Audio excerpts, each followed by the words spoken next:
I want to take a moment to talk about grief, something that we often don't really go deep into, especially in the work setting.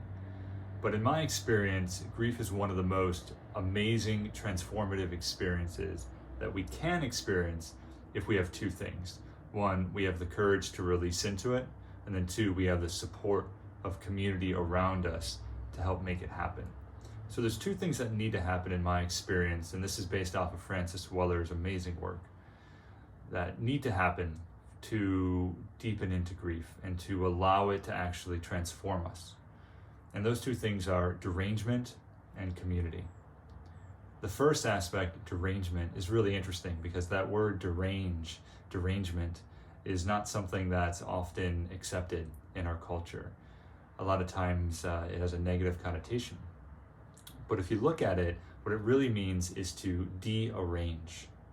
And we live such carefully arranged lives. We've been doing this since pretty much day one, trying to figure out, are we doing this right?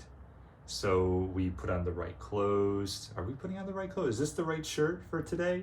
We ask ourselves questions like that. We arrange our emotional experiences.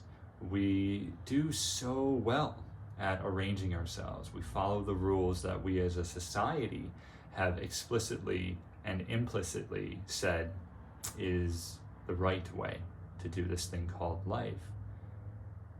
But it's super important during grief to practice derangement, to fully allow grief to take over the body. And when we do this, grief is really messy. Grief is really ugly. There are a tremendous amount of tears often, a lot of rage, a lot of shaking, a lot of crying, a lot of screaming, acting like a wild person. And historically speaking, the human cultures, we don't really appreciate that type of act, you know. In fact, if you were to act like that back in the day, you very likely could have been jailed or even executed. And I'm not joking about that. So we don't have a good history of feeling safe acting deranged. But yet, in indigenous cultures, this is exactly what they would do through the grief process. So bringing back that wisdom is really important. So allowing someone to act deranged, getting to a place where you're able to fully release into the rapture of grief. That's not easy to do. That's why we need the support of a community to help us do that. But that's what we want to try to do. We want to try to come to a state where we're able to fully release into the rapture of grief, into the derangement. So that's step one, acting deranged. Step two is the community. So when we want to really embody grief and really allow it to transform us, it's important who we choose to allow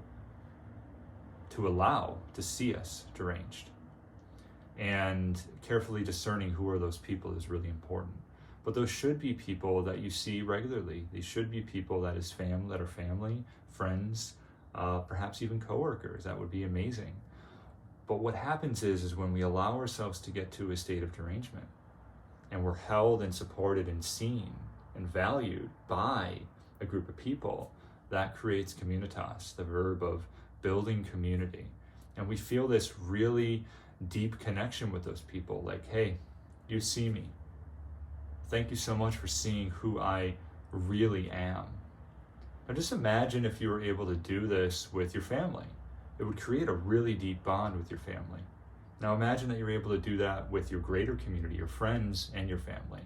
How amazing that would be to really get to be seen and loved and appreciated when you're at your most deranged, your most authentic unraveling by friends and family. How incredibly loving and supportive that would feel, and safe. And then going one step deeper, I imagine a world that we're able to actually do that even with our coworkers, so that when you show up to work experiencing grief, because grief is not linear. 5 days of bereavement is not enough. 3 months later, 6 months later, sometimes a year later, grief could all of a sudden take over the system again.